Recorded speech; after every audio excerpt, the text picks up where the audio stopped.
Hello friends and a very good morning to all of you. I, Anchal, welcome you all on Adda247 with a topic that is cloze test. So as you all know कि cloze test का जो topic है ये भी vocabulary के ऊपर based है और कुछ हद तक इसको grammar भी help करता है. But the thing is, first thing that comes in our mind is इसको solve कैसे करेंगे? solve कैसे करेंगे? तो देखो दो चीज़ों का knowledge होना ज़रूरी है. आपको थोड़ी बहुत ग्रामर, बहुत ज़्यादा नहीं कह रहे हम, थोड़ी बहुत ग्रामर आनी ज़रूरी है क्योंकि 20% ग्रामर भी आपको हेल्प करती है और 80% आपका फोकस होना चाहिए वोकैब पे. ठीक है, so both of it them are required to solve any kind of cloze test, any kind of question that is asked with blanks. तो सबसे पहला काम क्या करना है, बहुत ज़्यादा टाइम ना लेते हुए हम बता देते हैं सीधा सीधा. सबसे पहला काम करना है पैराग्राफ को रीड करो.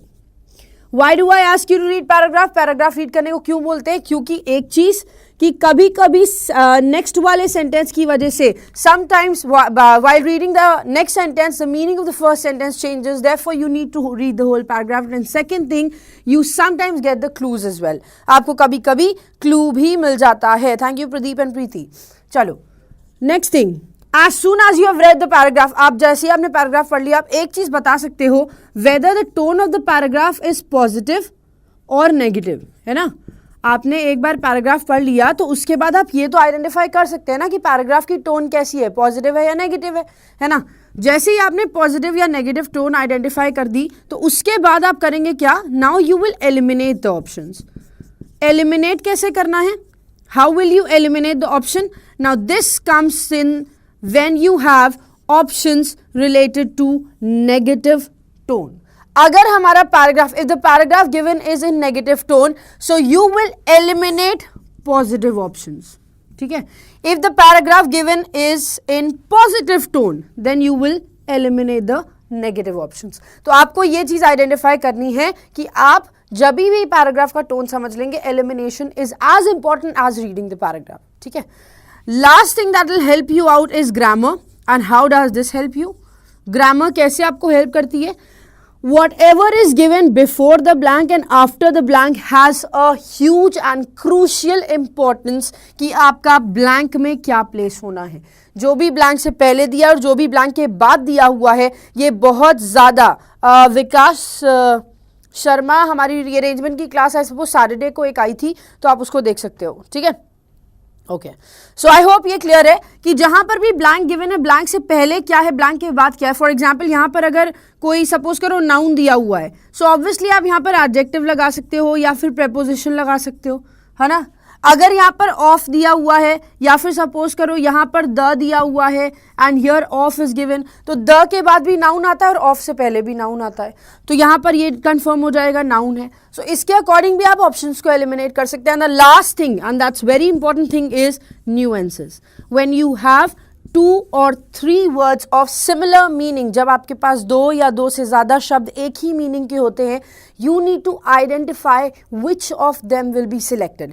That means choosing a better vocabulary. तो आपको better vocabulary को चूज करना है. जैसे हमने बात करी थी abhor की, हमने बात करी hate की, तो दोनों का मीनिंग सेम है but you will be selecting abhor as your option. Why? Because this follows nuances, choosing a better vocabulary. ठीक है, so yes, the noun of noun, that's absolutely correct. Reshu, whenever we have this concept, noun दिया है फिर dash है या suppose करो यहाँ पर द लगा हुआ है फिर डैश है फिर ऑफ लगा है फिर डैश है, तो इन दोनों ही कंडीशंस में यहाँ पर भी नाउन प्लेस होगा, यहाँ पर भी नाउन प्लेस होगा.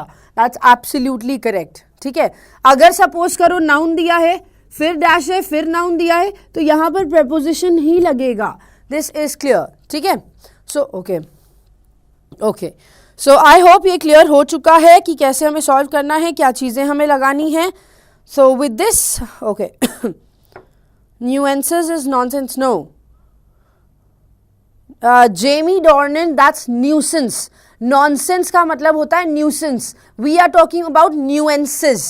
There's a difference between nuances and nuisance. Nuisance is what you create. Nuisance होता है जो आप बदमाशी करते हैं, उसको हम nuisance बोलते हैं. Nuances is choosing a better vocabulary. ठीक है, चलो आई होप ये क्लियर हो चुका है कैसे करना है, क्या करना है. न्यू पैटर्न्स अलग अलग हैं. पहला कि पैराग्राफ में आपको ऑप्शंस दिए हुए हैं, ऑप्शन के बाद कुछ भी नहीं गिवन है, that is one thing.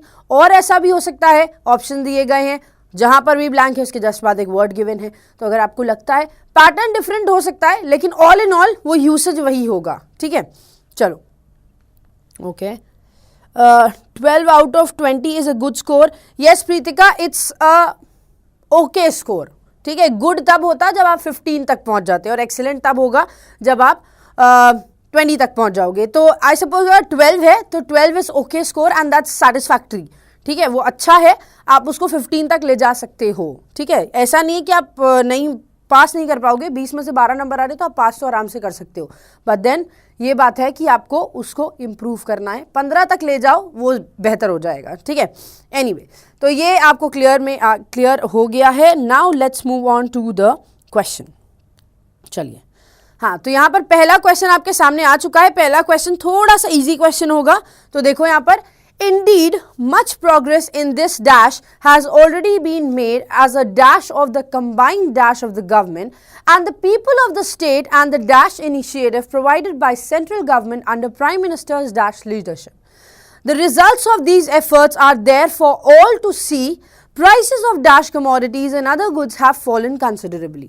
The rate of inflation has fallen to gratifying figure of dash minus 3%. The dash in the world. There is complete harmony in dash public and private sector establishments, and this is bound to lead to greater industrial and agricultural production. Is it his hope or a dash? चलो यहाँ पर चलो, आई hope ये clear हो चुका है कि हम बात किस चीज़ का कर रहे हैं। And we are talking about nothing but government की बात करें, गवर्नमेंट किस तरह से बात कर रही है, गवर्नमेंट क्या डिसीजंस ले रही है, this is what we are referring to out here, right, ठीक है। ओके, तो यहाँ पर आई होप ये क्लियर हो चुका है कि करना क्या है आपको। अब जल्दी से बताओ whether the sentence is positive और नेगेटिव। चलिए बताओ प्रीतिका, अगर इतना बन रहा है तो दैट्स नाइस, ठीक है, उसमें वो गलत नहीं है, वो खराब नहीं है, दैट्स ओके, ठीक है। चलो बताओ यहाँ पर क्या होगा। Indeed, much progress in this dash has already been made as a dash of the combined dash. Positive है या नेगेटिव है? ओके, अभी समझाएंगे, एक एक करके हम समझाएंगे, उसको भी समझाएंगे, परेशान मत हो। पॉजिटिव टोन है, देखो बोल क्या रहा है, Indeed much progress in this dash has been made as a dash of the combined dash of the government and the people of the state and the dash initiative provided by the central government under Prime Minister's dash leadership. देखो क्या कह रहा है, Indeed मतलब वास्तव में बहुत सारा प्रोग्रेस हो गया है, has been already been made मतलब पहले ही बहुत सारा प्रोग्रेस हो चुका है as a dash of the combined, मतलब कंबाइंड क्या आए हैं, गवर्नमेंट के लोग, पीपल ऑफ द स्टेट मतलब जो लोग वहाँ पे रहते हैं उनके, और जो सेंट्रल गवर्नमेंट के द्वारा इनिशिएटिव प्रोवाइड कराया गया है उससे, under prime minister's dash leadership. तो प्राइम मिनिस्टर की कैसी लीडरशिप थी, सो ऑब्वियसली बात है हम पॉजिटिव यहाँ तक तो बात कर रहे हैं। फिर the results of these efforts, obviously बात है, देखो कंबाइंड क्या हुआ होगा, क्योंकि हमारे पास एक क्लू है, the results of these efforts, that means what, कि ये दीज एफर्ट्स उन्हीं एफर्ट्स की बात कर रहा है जो गवर्नमेंट, स्टेट और प्राइम मिनिस्टर की, सेंट्रल गवर्नमेंट की बात कर रहा है। तो कह रहे हैं इस एफर्ट का जो result are there there for all to सी, अभी भी रिजल्ट देखना बाकी है। Prices of dash commodities and other goods have fallen considerably, prices जो हैं कमोडिटीज के वो बहुत काफ़ी अच्छी तरीके से फॉल हुए हैं, मतलब काफ़ी ज़्यादा कंसिडरेबल हैं, वो फॉल हुए हैं। फिर the rate of inflation has fallen to gratifying figure of -3%, अब जो रेट ऑफ इन्फ्लेशन है वो भी कम हुआ है। The dash in the world में किस तरह से, there is complete harmony in dash public and private sector, public और प्राइवेट सेक्टर में क्या होगा, हार्मनी आई है, मतलब पीस आया है, बहुत ज़्यादा कन्फ्यूजन जो थी वो रिलैक्सेशन पे आ गई है। And this is bound to lead to greater industrial, और इसकी वजह से इंडस्ट्रियल एग्रीकल्चरल प्रोडक्शन ग्रेटर हो जाएगा, दैट मीन्स इंप्रूव करेगा ही करेगा। इज इट होप और अ डैश, क्या ये होप है या फिर क्या है। सो अब देखो, अब मैंने मीनिंग समझा दी है, all of you can understand the whole paragraph is given in positive sense, paragraph positive sense में है, लेकिन लास्ट का जो सेंटेंस है वो एक क्वेश्चन कर रहा है कि ये आशा है, होप है या क्या है, वो हमें आइडेंटिफाई करना पड़ेगा, ठीक है। तो चलिए चलते हैं अपने पहले क्वेश्चन की तरफ, let's see what we have there. Here's the first question for you, पहला क्वेश्चन आपके सामने है, देखो इसमें क्या लिखा हुआ है। It says indeed much progress in this has already been made. Indeed much progress in this behalf, in this regards, in this way, in this regard, in this respect, क्या होगा, चलिए बताइए। Okay. what should be placed here? Combined effort होगा, okay? Combined effort की तो हम बात करेंगे because we have got a clue for it. हमारे पास उसके लिए तो clue मिल गया है, but the question comes in here. यहाँ पर क्या बोलेंगे हम, यहाँ पर क्या लिखोगे, जल्दी से बताओ. What should be placed here? In this behalf होगा या in this regards होगा, in this way, in this regard, in this respect. In this regard, पक्का. Much progress in this regard has already been done. Much progress in this regards. Regard होगा या regards होगा, बताओ. Okay. Are you sure about this? Regards होगा या regard होगा? You have to identify whether we'll write regards or regard. Okay. In this respect होगा, नहीं, respect नहीं लगाएंगे. See, we are talking about what? We are talking about the essential commodity prices, right? We are talking about the inflation. तो हम singular तो नहीं लगा सकते. We cannot write regard. क्यों? जब हमने paragraph पढ़ा था, so the last paragraph of this passage, जो last कुछ लाइनें थी इस paragraph की, वो क्या कह रही थी कि we are talking about the commodities price. हम commodities की price की बात कर रहे हैं, है ना?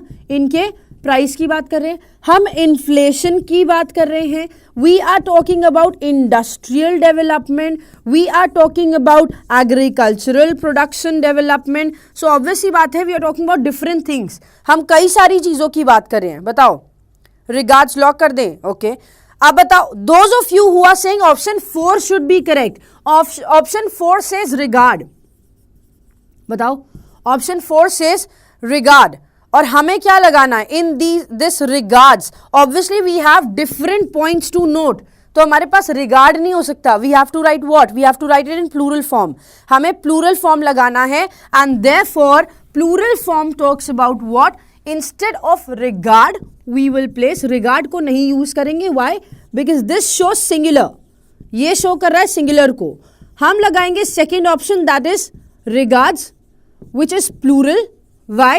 Because we have different conditions. हमारे पास बहुत सारी conditions given हैं, right? So option number 2 is absolutely correct for question number 1, which says indeed much progress in this regards has already been made on as a dash of the combined. Now let's move on to the next question. अब देखते हैं second वाले में क्या लगेगा. तो पहला वाला हमने define कर दिया that it was regards that needs to be placed there. Next is has already been made as a resultant, as a resulting, as a result, as a resulted, या फिर as a resultify. Now, let me tell you one thing.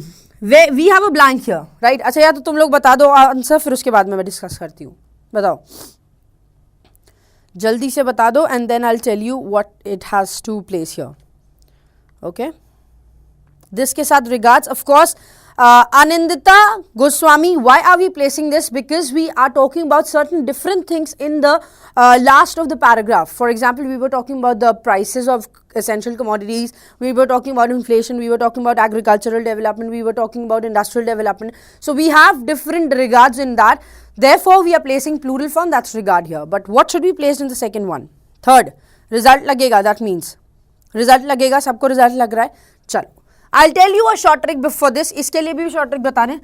Blank से पहले लगा हुआ है a. ठीक है? A is an article. Article लगता किसके साथ है? This is placed with a noun, right? उसके बाद लगा हुआ है of. अभी हमने थोड़ी देर पहले आपको बताया था कि अगर the लगा हो और of लगा हो तो बीच में noun आता है ना? Noun आता है.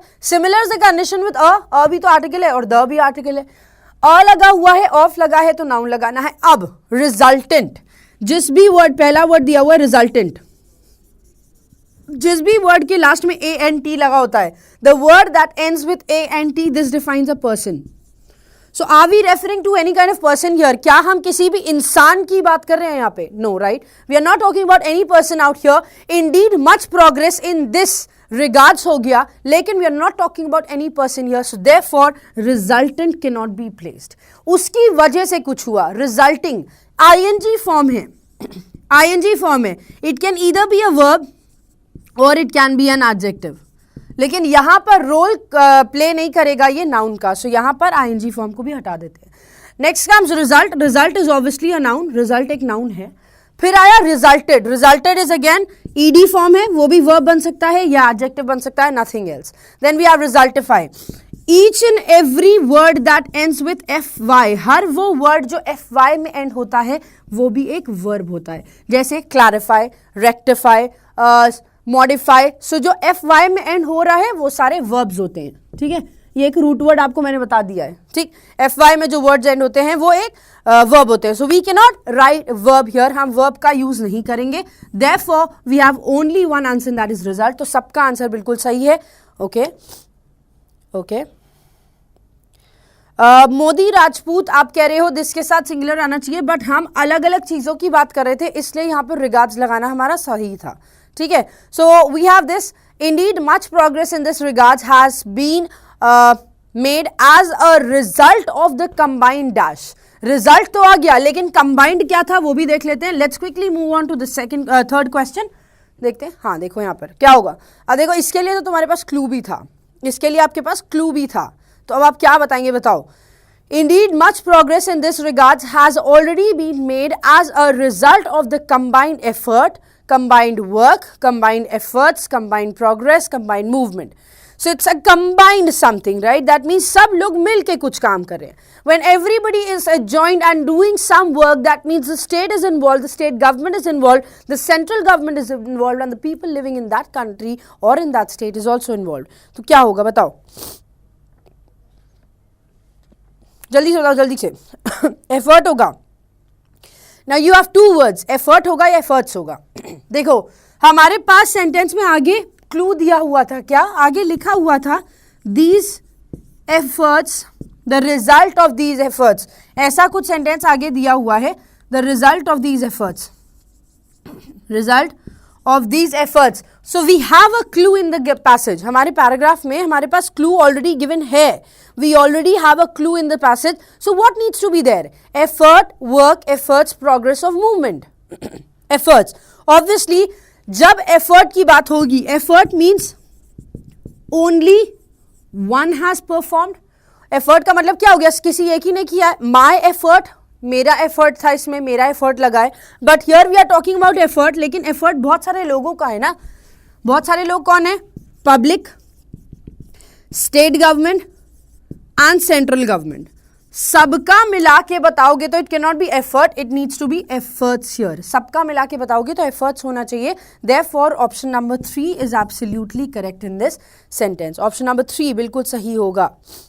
ठीक है, तो ऑप्शन नंबर 3 बिल्कुल सही होगा. Efforts is absolutely correct. ठीक, so indeed much progress in this regards has already been made as a result of the combined efforts of the government and the people of the state and the dash initiative. अब initiative है तो कैसा initiative है, that is what we have to define. Now let's move on to the fourth one. देखते हैं fourth में क्या दिया है. प्रॉपर, वेलकम्स, रिक्वायर, वेलकम या फिर इनिशियलाइजेशन. बताओ यहाँ क्या होगा. Now see, I have told you certain things, right? हमने कुछ चीज़ें आपको बता दी थी ऑलरेडी. क्या बता दिया था? कि जब द लगे और द के बाद आए तो वहाँ पर नाउन लगना ज़रूरी होता है, राइट? यहाँ पर नाउन लगना ज़रूरी होता है. और यहाँ पर आपने क्या किया है? इनिशिएटिव. जब नाउन लगना ज़रूरी होता है तो नाउन तो ऑलरेडी लग गया ना. द के बाद इनिशिएटिव यहाँ दे दिया, राइट? मतलब नाउन हमारा यहां मेंशन है. अब ये नाउन है तो नाउन के पहले क्या लगेगा? This needs to be an adjective. अगर हमारा द लगा है, द के बाद नाउन लगना इज फॉर श्योर, मतलब बिना किसी डाउट के ये लगना जरूरी है. और नाउन यहां लग गया है अगर, तो नाउन से पहले क्या लगेगा? एडजेक्टिव. नाउ एडजेक्टिव लगेगा तो प्रॉपर एडजेक्टिव है. वेलकम और वेलकम्स ये दोनों चीजें हैं. वेलकम और वेलकम्स ये दोनों आपके हो गए वर्ब, राइट? एस और ई एस वाला. वेलकम और वेलकम्स वर्ब है. वर्ब हमें रिक्वायर्ड है नहीं. फिर आता है आपका इनिशियलाइजेशन. इनिशियलाइजेशन की बात करोगे so this word ends with ION. हर वो शब्द जो ION में एंड होता है दिस इज अ नाउन. वो वर्ड जो ION में एंड होता है वो क्या होता है? नाउन. तो हमें नाउन की रिक्वायरमेंट है ही नहीं. हमें क्या चाहिए? एडजेक्टिव. अब ये बताओ, of the combined efforts of the government and the people of the state are and the proper initiative या फिर required initiative? Required initiative. Very good. Required initiative यहाँ पर करेक्ट यूसेज होगा. जो इनिशिएटिव रिक्वायर्ड था वो सेंट्रल गवर्नमेंट ने भी दिया. The initiative that was required from central government that was given by central government. So option number 3 is correct. Required is the correct answer here. ठीक है, okay. प्रीति, मैंने आपको बता दिया वेलकम और वेलकम्स दोनों वर्ब होते हैं. ठीक है, इसलिए ये यहाँ नहीं लग सकते. इनिशियलाइजेशन में ION में एंड हो रहा है, इसलिए भी ये यहाँ नहीं लगेगा. द के बाद नाउन आना चाहिए, तो नाउन ब्लैंक के बाद दिया हुआ है, तो नाउन तो हमारे पास है. अब नाउन अगर है तो नाउन से पहले ब्लैंक दे दिया, तो ऑब्वियस सी बात है वो एडजेक्टिव होना चाहिए. तो हम यहाँ पर रिक्वायर्ड का प्लेसमेंट करेंगे. ठीक है, रिक्वायर्ड. आप कैसे अच्छा ठीक है, जो लोग प्रॉपर बोल रहे हैं आप कैसे डिफाइन कर सकते हो कि जो इनिशिएटिव मिला था वो प्रॉपर था कि नहीं? How can you define that the initiative that was provided वो प्रॉपर था या नहीं था? बताओ, how can you do that? नहीं, आप नहीं बता सकते ना. तो जो रिक्वायर्ड था, समथिंग दैट वाज डिमांडेड, कोई ऐसी चीज जो डिमांड करी गई थी, that is what we are referring to. So of the combined efforts of the government and the people of the state and the required initiative by central government under prime minister's dash leadership. अब prime minister की leadership है, right? Okay, जितना easy लग रहा है उतना है नहीं, ये वाला थोड़ा इजी है, इसके बाद वाला जो हम सॉल्व करेंगे वो थोड़ा सा ट्विस्टेड होगा. ठीक है, चलिए यहाँ पर आपका रिक्वायर्ड आंसर सही है. Now let's move on to the fifth question. चलते हैं फिफ्थ क्वेश्चन की तरफ. Here it is. It says initiative provided by. यही हम कह रहे हैं आपसे कि जब आपके पास दो वर्ड सेम मीनिंग के आएंगे, select one that has nuances in it.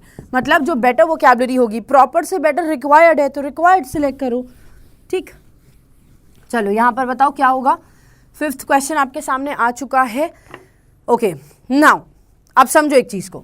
हमने दिया है PM, राइट? प्राइम मिनिस्टर के साथ अपोस्ट्रोफी लगा है. अपोस्ट्रोफी जब लग जाता है तो इसके बाद आना चाहिए noun. Why? Because we have to show the possession. हमें अधिकार की बात करनी होती है, हमें पोजेशन दिखाना होता है. लेकिन नाउन तो ऑलरेडी लग गया ना. कैसे लग गया नाउन? यहां ना लग के नाउन और इसके बाद लग गया. That means leadership. लीडरशिप किसकी है? किसकी लीडरशिप है? प्राइम मिनिस्टर की, राइट? तो हम पोजेशन दिखा रहे हैं लीडरशिप से, and this is again a noun. ठीक है, ये नाउन हो गया. अब आपको वही कंडीशन फॉलो करनी है. अगर यहाँ नाउन है तो यहाँ पर क्या लगना चाहिए? There needs to be an adjective here. तो एडजेक्टिव क्या होगा? चेयर लगेगा. चेयर तो कोई हिसाब ही नहीं बन रहा उसका, है ना? चेयर का तो कोई मतलब ही नहीं है. अब देखो, इंस्पायर्स, इंस्पायरिंग, स्टेबल या स्टेबलाइज. बताओ, देखो इंस्पायर्स और स्टेबलाइज अभी नेगेट हो जाएंगे.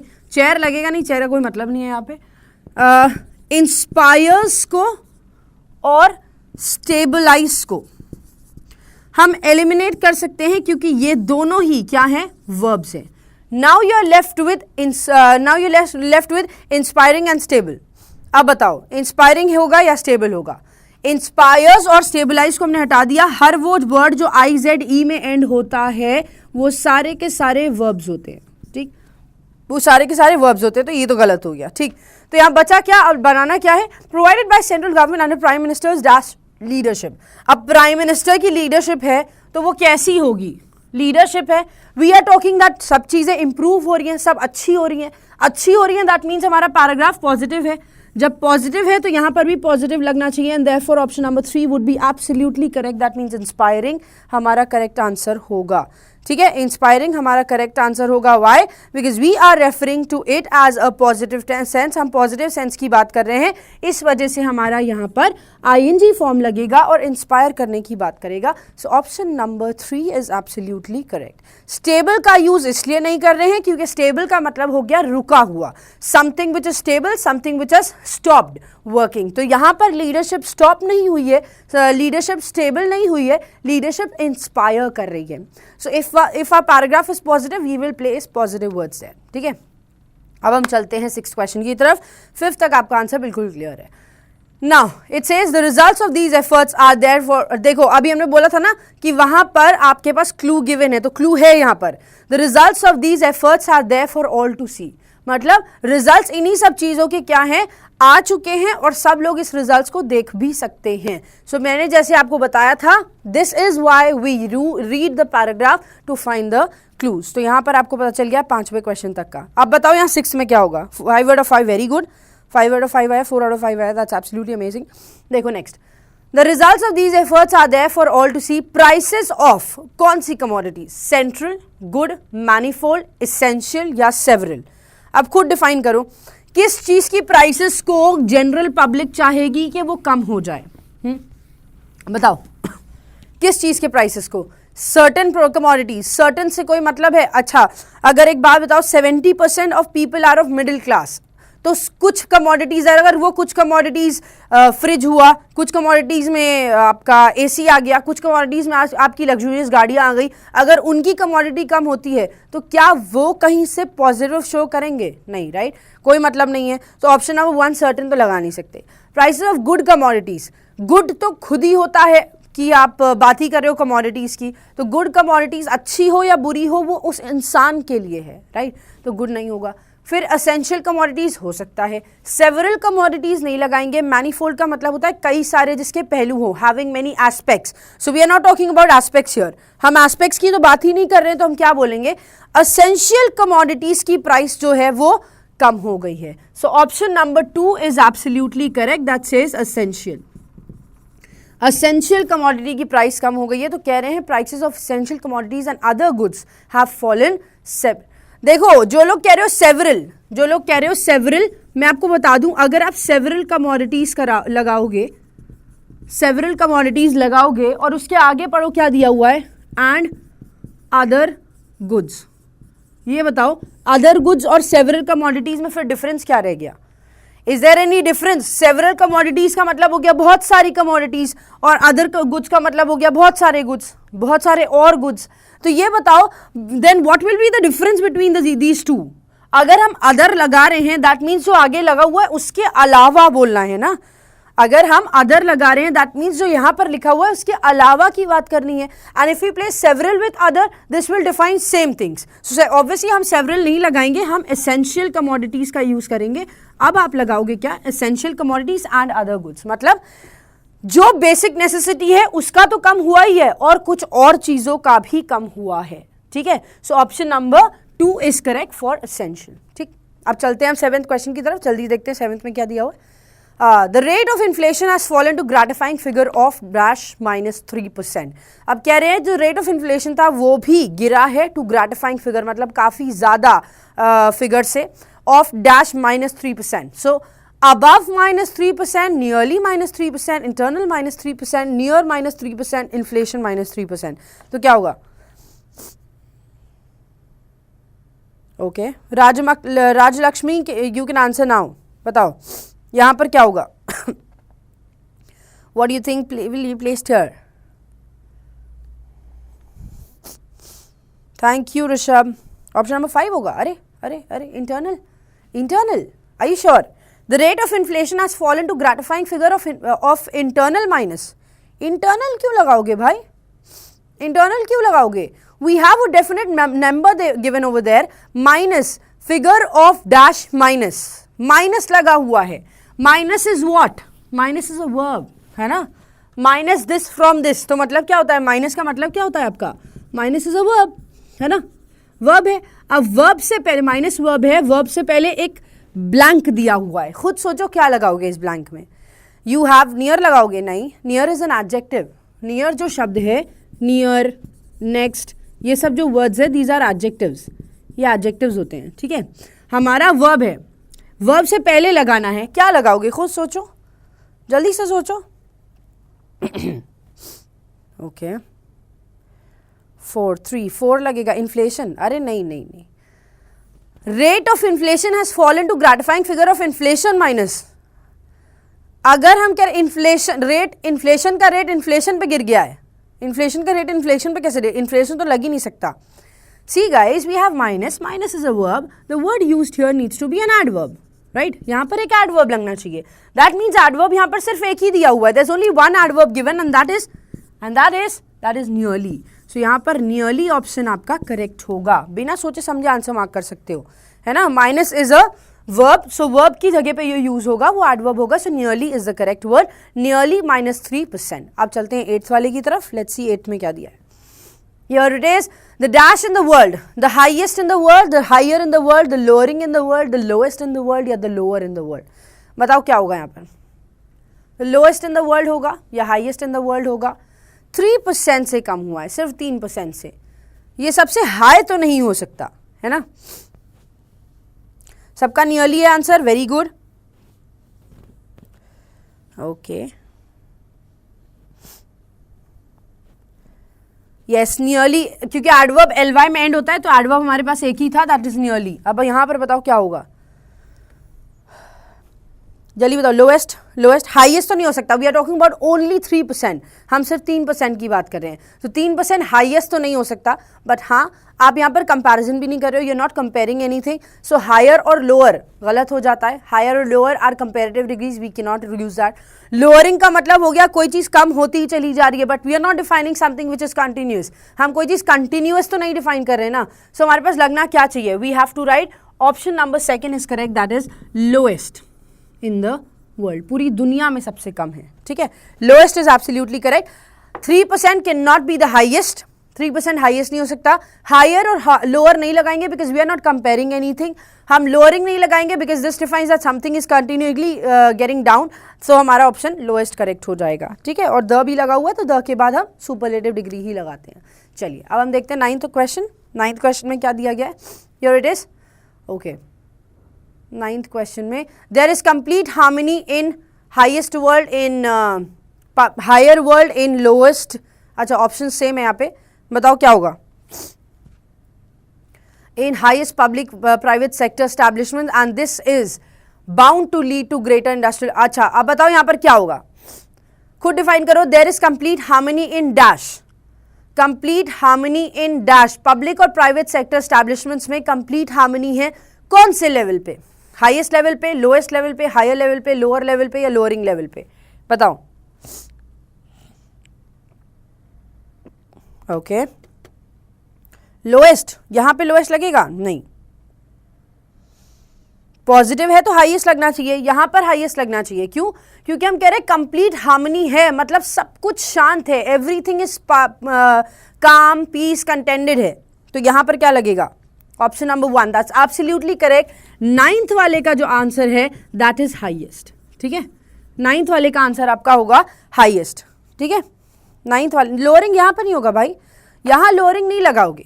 कंप्लीट हार्मनी का मतलब हो गया सब कुछ शांत है, there is complete peace in the world. Complete peace है तो पब्लिक और प्राइवेट सेक्टर एस्टैब्लिशमेंट्स में अब ग्रेटर इंडस्ट्रियलाइजेशन और एग्रीकल्चरल प्रोडक्शन हो रहा है, that means we are getting towards a better society, we are getting towards a better economy। हाँ better की तरफ बढ़ रहे हैं, better की तरफ बढ़ रहे हैं। we are talking about greater industrial production, we are talking about greater agricultural production, so obviously we need to place a positive word, that is highest is the correct word here। अब चलते हैं last question की तरफ, let's move on to the last question जल्दी से। here it is, it says is it hope or a certainty or hope or expectation or definitive or ultimate, बताओ क्या होगा, होप है या फिर क्या होगा।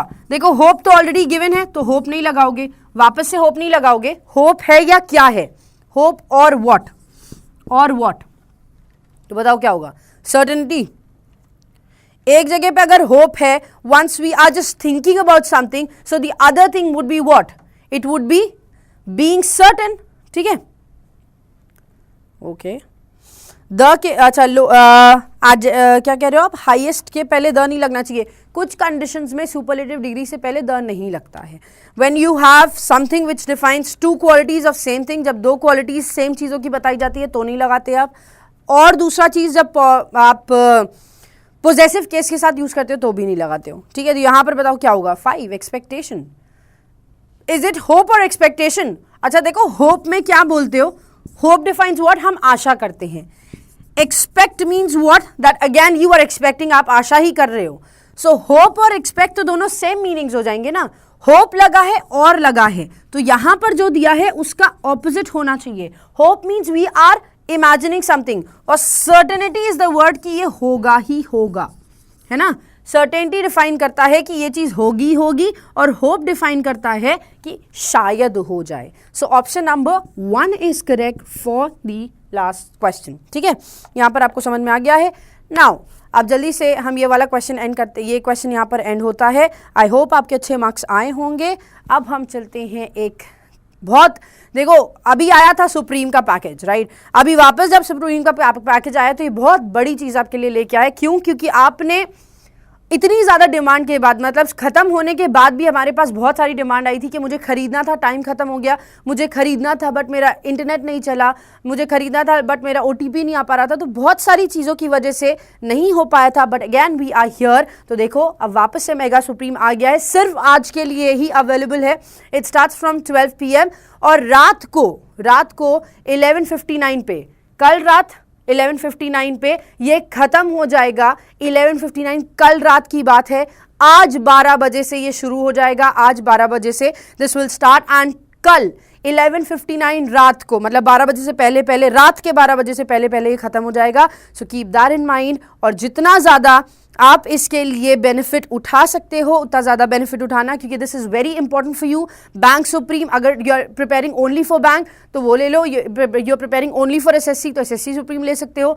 And mega supreme includes both bank and SSC, दोनों में ई बुक्स भी मिलेंगे, मॉक टेस्ट भी मिलेंगे, बहुत सारी वीडियोस हैं, बहुत सारे आज हैं। So you have to practise and with regular updates as well. मतलब कोई एग्जाम हुआ, कोई नया पैटर्न आया, वो तुरंत आपके पास अपडेटेड मिलेगा, ठीक है? तो आई होप ये क्लियर हो चुका है। अब हम चलते हैं अपने नेक्स्ट क्वेश्चन की तरफ and the next question will be on your screen. Here it is, banks are dash from other corporate in important dash. इस क्वेश्चन को हम बहुत जल्दी सॉल्व करेंगे, ठीक है? चलो देखो यहाँ पर क्या है, banks are dash from other corporate in important dash and that makes corporate governance of banks not only different but also more critical. कह रहे हैं बैंक्स क्या है अदर कॉर्पोरेट से इन इंपॉर्टेंट डैश, और ये बनाते हैं कॉर्पोरेट गवर्नेंस, बैंक की कॉर्पोरेट गवर्नेंस को नॉट ओनली डिफरेंट, बल्कि खाली डिफरेंट नहीं बल्कि इसको क्रिटिकल भी बनाते हैं। Banks facilitate economy growth, banks facilitate करते हैं इकोनॉमी की ग्रोथ को, मतलब इकोनॉमी की ग्रोथ होती है उसमें हेल्प करते हैं। Are the dash of monetary policy transmission and constitute the economy's payment and settlement system. अब ये इकोनॉमी को बेटर बनाने की भी कोशिश करते हैं। By the very dash of their business, उनके बिजनेस के किस चीज में, बैंक्स आर हाईली लेवरेज्ड। हाँ, बैंक्स को बहुत ज्यादा लेवरेज प्रोवाइड किया जाता है। They accept large amounts of अनकोलैटरलाइज्ड public funds as deposits in a fiduciary capacity and further leverage those funds through credit creation. कह रहे हैं वो क्या करते हैं, वो एक्सेप्ट करते हैं large amounts of अनकोलैटरलाइज्ड public funds को और एक डिपॉजिट की तरह फिड्यूशरी कैपेसिटी में, और उसको आगे ले जाकर क्रेडिट क्रिएशन में उससे हेल्प लेते हैं, ठीक? फिर देखो आगे क्या दिया हुआ है, banks are interconnected and diverse. Banks जो हैं वो आपस में कनेक्टेड हैं, ठीक? कॉम्प्लेक्स हैं, ओपेक हैं, वाज अंडरस्कोरिंग देयर कॉन्टेजिएशन पोटेंशियल। फिर कह रहे हैं इफ अ कॉर्पोरेट फेल्स, मतलब अगर कॉर्पोरेट कोई फेल करती है the dash can be restricted to the stakeholders, मतलब इन चीजों को हम रेस्ट्रिक्ट कर सकते हैं स्टेक होल्डर्स पे। इफ अ बैंक फेल्स, अगर बैंक फेल करती है the impacts can dash rapidly through to other banks with potentially serious consequences for the dash financial system and macro economy. कह रहे हैं अगर कोई कॉर्पोरेट फेल करती है तो ये रेस्ट्रिक्ट किया जा सकता है स्टेक होल्डर्स के साथ। अगर बैंक फेल करती है तो इम्पैक्ट्स जो हैं वो दूसरे बैंक्स पर जल्दी से पहुंच जाते हैं और सीरियस कॉन्सिक्वेंसेस होते हैं फाइनेंशियल सिस्टम और मैक्रो इकोनॉमी पे।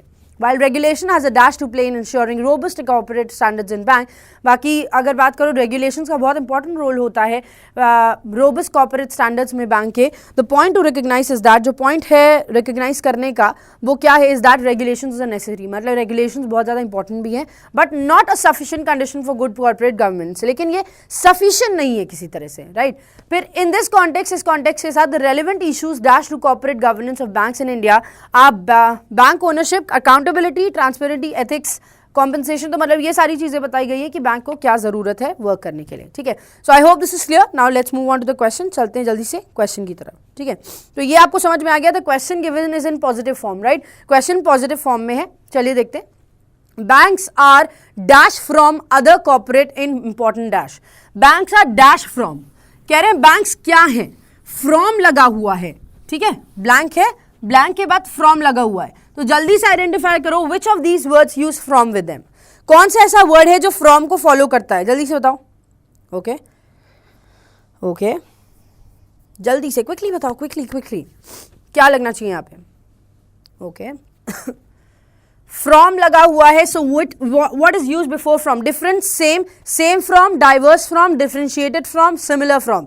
सेम तो नहीं होगा, why? Because we are talking about banks and other corporate. Bank और अदर कॉर्पोरेट से क्या होंगे वो, क्या होंगे? Different. Absolutely correct. Option number 1 is absolutely correct कि दो चीजें हैं, दोनों में आप क्या बता रहे हो कि दोनों में डिफरेंस है और फ्रॉम के साथ डिफरेंट लगता भी है. So 1 is absolutely correct. Now let's move on to the next one. Second वाले पे देते हैं. हाँ, banks are different from other corporate in important dash, in important aspects, in important perspectives, in important leads, in important manners, in important policies, and that makes corporate governance of banks not only different but also more critical. और इसी की वजह से corporate governance जो banks की है वो अलग भी है और थोड़ी सी critical भी है. तो यहाँ पर बताओ क्या होगा? सेकेंड वाले में आपको क्या लगता है? Important aspects, perspectives, leads, manners और policies. यहाँ पर भी 1 ही लग रहा है, aspects ही लग रहा है. Manners, in important manners, no. Manners से बेहतर एक वर्ड नहीं आपको समझ में आ रहा है यहाँ पे. मैनर्स से पहले मैनर्स लग सकता है. We can obviously place manners here, but we have a better vocabulary. We have nuances in the sentence. हमारे पास न्यूएंसेस हैं ऑप्शंस में सिलेक्ट करने के लिए, हमारे पास बेटर वोकैबुलरी है. And that means what? सिर्फ पॉलिसीज की बात करोगे तो पॉलिसीज का मतलब हो गया जो गवर्नमेंट की, जो बैंक की पॉलिसीज हैं, जो रूल्स एंड रेगुलेशंस जो गवर्नमेंट बैंक को बना के देती है वो भी तो अलग होंगे ना बैंक के और अदर कॉर्पोरेट के. वो भी तो अलग होंगे ना. That will also be differentiated, right. So obviously बात है पॉलिसीज और मैनर्स की सिर्फ बात नहीं हो रही है. We are talking about aspects here. हम एस्पेक्ट्स की बात करें. एस्पेक्ट्स का मतलब होता है पहलू. अब पहलू can be in terms of manners, it can be in terms of policies, it can be in terms of rules and regulations that are created by the government. So option number 1 is correct. That means aspects is the correct answer. ठीक है, aspects सही answer होगा. अब हम चलते हैं third वाले की तरफ. Let's see what is given over there. हाँ, banks facilitate economic growth. Bank की वजह से इकोनॉमिक ग्रोथ होती है. Are the dash of monetary policy transmission. मतलब ये क्या है? मॉनेटरी पॉलिसी ट्रांसमिशन के क्या है? The agents, the catalyst, the motivators, the points, the ingredients. बताओ क्या होगा? पॉइंट्स और इंग्रेडिएंट्स तो मेरे हिसाब से कोई सेंस नहीं बनता. They are the agents, they are the catalyst, they are the motivators. Motivator का मतलब क्या होता है कि वो सिर्फ आगे बढ़ाने की बात करें.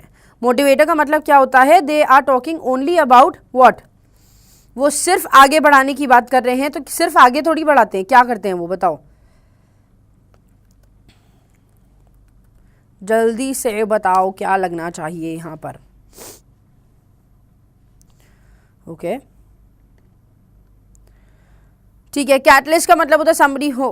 तो बताओ यहां क्या होना चाहिए? एजेंट है या कैटलिस्ट है? Banks facilitate economic growth are the dash of monetary policy transmission. Transmission के क्या होते हैं? वो कैटलिस्ट नहीं होंगे. Catalyst are the precipitators. Catalyst precipitators होते हैं. तो यहाँ पे प्रेसिपिटेटर का कोई मतलब नहीं है. We will write what? We will write agents here. हम एजेंट्स का यूज करेंगे कि वो क्या है? They are the agents. वो मॉनेटरी पॉलिसी के ट्रांसमिशन के एजेंट्स हैं. So agents is the correct answer here. Agent is the absolute correct answer here. यहाँ पर हम agents का ही सिलेक्शन करेंगे. देखते हैं फोर्थ वाले में क्या दिया हुआ है. Option number 1 was correct. Catalyst नहीं लगाओगे.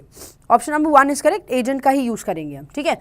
Agents of monetary. ओके, एक सेकेंड. थर्ड वाले पे वापस नहीं जाएंगे.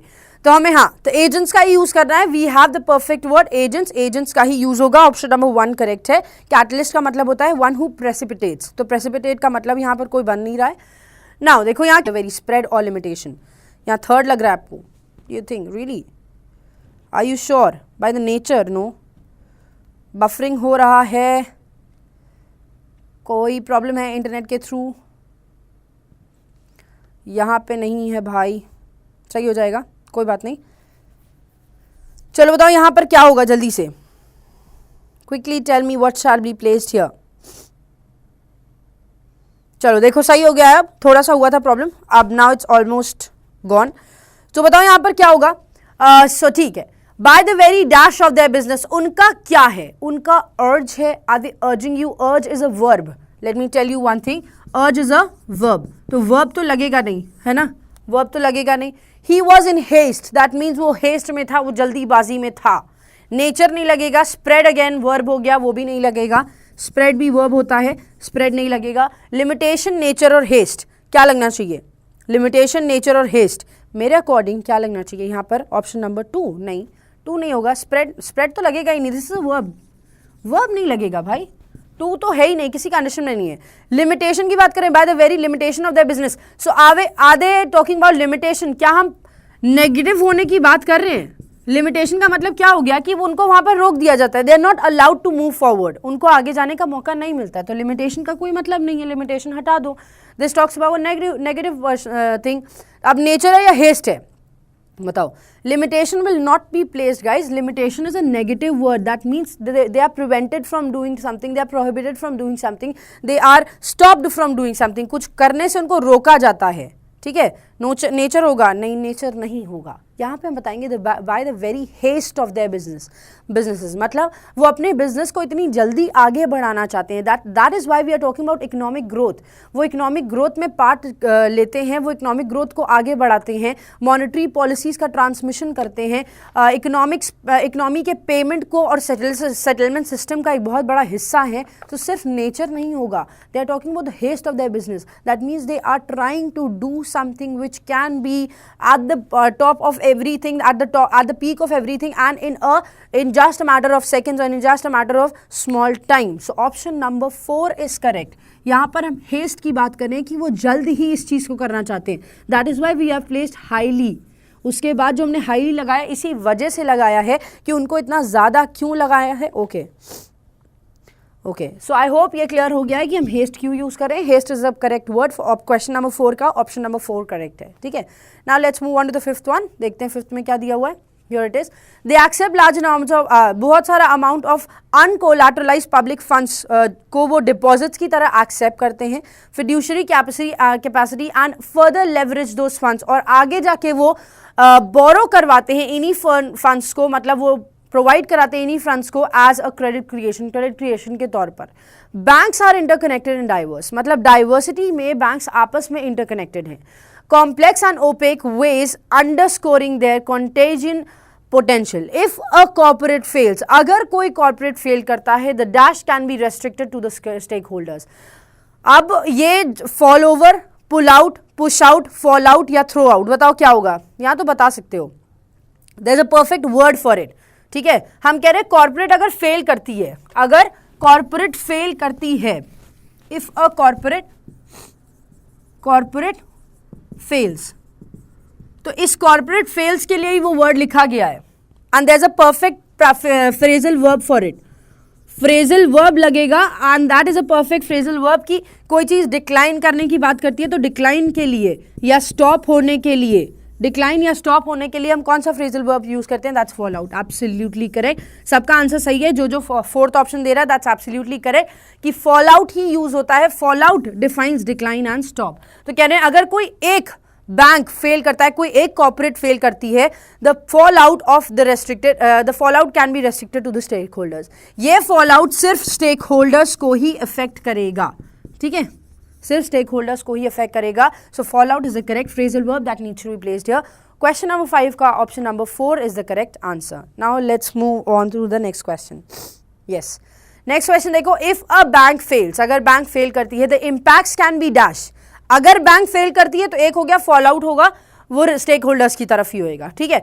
अगर बैंक फेल करती है, यहां पर हम कॉर्पोरेट की बात कर रहे थे, कॉर्पोरेट फेल्स तो उसको सिर्फ स्टेक होल्डर्स की ही बात करेंगे, लेकिन if a bank fails, the impacts can dash rapidly through to other banks with potentially serious consequences for the financial system and the macro economy. कह रहे अगर एक कॉर्पोरेट फेल करेगी, कॉर्पोरेट अगर एक फेल करेगी, प्राइवेट ऑर्गेनाइजेशन, तो उसका असर सिर्फ स्टेक होल्डर्स पे होगा। लेकिन अगर एक बैंक फेल करती है तो इसके कॉन्सिक्वेंसेस बाकी सारे बैंक्स पे भी बहुत सारे कॉन्सिक्वेंसेस लेकर आते हैं।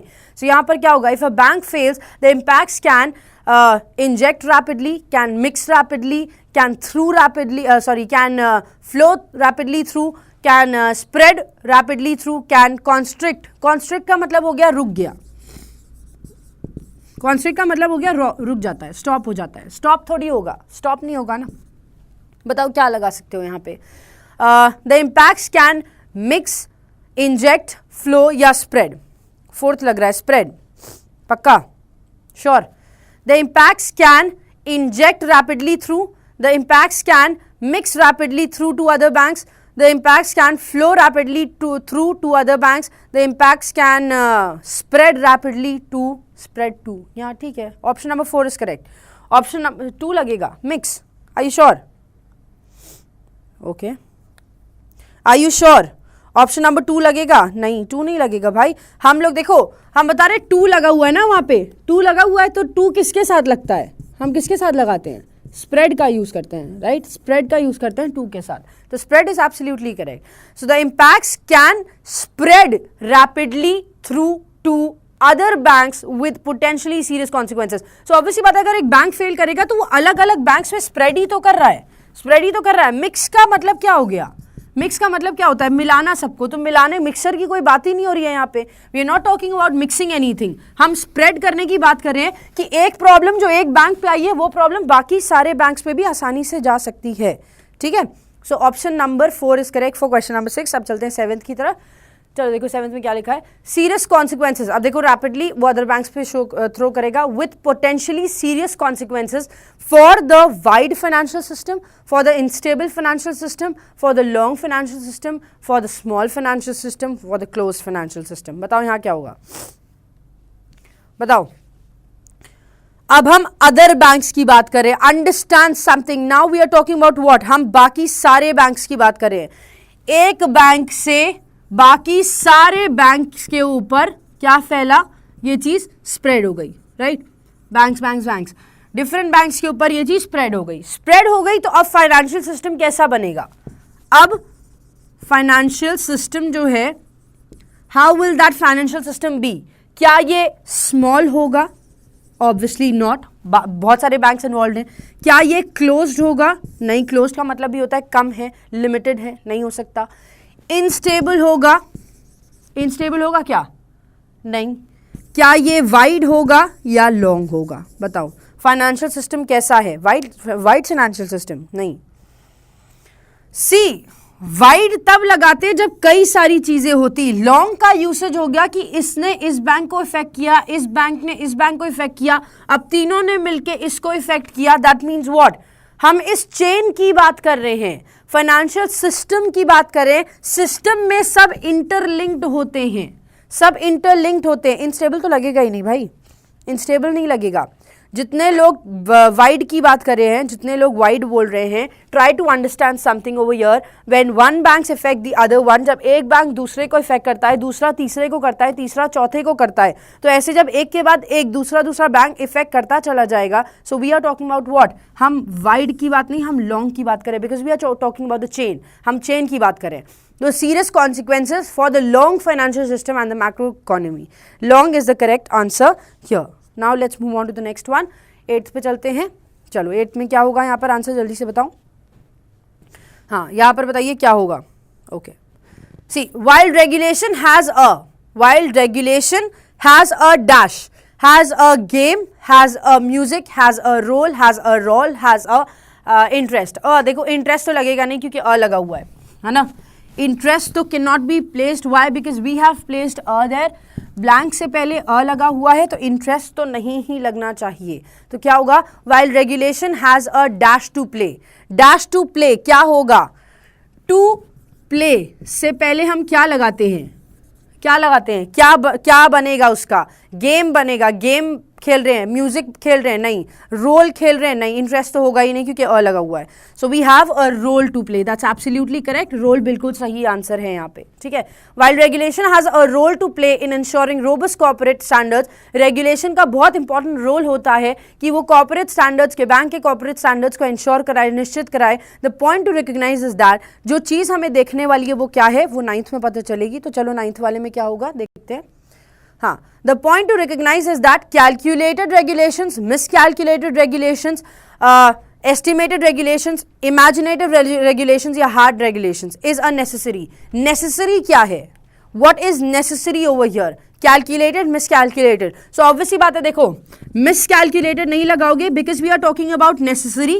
Necessity है, that means that is an essential thing. Essential है तो negative नहीं लगेगा, miscalculated नहीं होगा, hard नहीं होगा, इमेजिनेटिव भी नहीं होगा बिकॉज इमेजिनेटिव टॉक्स की सिर्फ ख्यालों में हो, नहीं, it should be there, right, वो होना चाहिए। सो क्या लगेगा बताओ, एस्टिमेटेड। अगेन इमेजिनेटिव और एस्टिमेटेड में क्या डिफरेंस है, दोनों का ही मतलब हो गया कि हमने पहले से सोच के बैठे हैं, हुआ नहीं है, तो दोनों ही नहीं होगा। हमारे पास क्या होना चाहिए, कैलकुलेटेड। कैलकुलेटेड का मतलब हो गया सारे सर्कमस्टांसेस को मद्देनजर रखते हुए हम चीज़ों को एक्सेप्ट करें. So calculated is the correct word here. Option number 1 is the correct answer. अब चलते हैं लास्ट क्वेश्चन की तरफ. Let's quickly move on to our last question. 10th यहां पर आ गया है. इन दिस कॉन्टेक्स्ट, इस कॉन्टेक्स्ट में the relevant issues dash to corporate governance, persisting to, pertaining to, disturbing to, cornering to, struggling to. बताओ क्या होगा. देखो डिस्टर्बिंग टू होगा नहीं, कॉर्नरिंग टू नहीं होगा, स्ट्रगलिंग टू नहीं होगा. क्यों? क्योंकि 3, 4 और 5 में जो वर्ड्स ये उनके बाद हम टू का यूज नहीं करते हैं और हमारे पास ब्लैंक के बाद टू लगा हुआ है. 3, 4 और 5 मतलब डिस्टर्बिंग, कंसर्निंग, डिस्टर्बिंग, कॉर्नरिंग और स्ट्रगलिंग, इन तीनों के बाद टू का यूज नहीं होता. 3, 4, 5 नहीं होगा. परसिस्टिंग का मतलब होता है कॉन्टिन्यूस. परसिस्टिंग मीन्स कॉन्टिन्यूस और पर्टेनिंग मीन्स रिलेटेड. बताओ क्या होगा, पर्टेनिंग हो या परसिस्टिंग होगा. Persisting can not be placed. Why? Because persisting talks about continuous. So continuous होने की हम बात कर नहीं रही है. We are only left with second word and that is pertaining.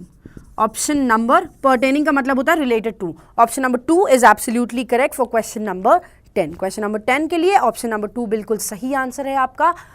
यहाँ पर एंड होता है हमारा ये section. I hope you have enjoyed it. I hope आपको सारी चीज़ें समझ में आ गई. Before you leave this page, before you leave this session, I would request you to just put a like on the like button. और last में again I repeat certain things. ये चीज़ हमेशा ध्यान रखना, कोई भी ब्लैंक वाले क्वेश्चन को सॉल्व करने से पहले identify the paragraph, try to find out the tone whether it's positive or negative. With the tone you'll eliminate the options. Try applying grammar and nuances will obviously help you out. So this is the end of the session. I hope you have cleared every doubt. I hope सारी चीज़ें भी आपकी clear हो चुकी हैं. अब हम लेते हैं आपसे अलविदा. Bye bye. Take care of yourselves. Keep watching us. Keep loving us because we love you. Bye bye.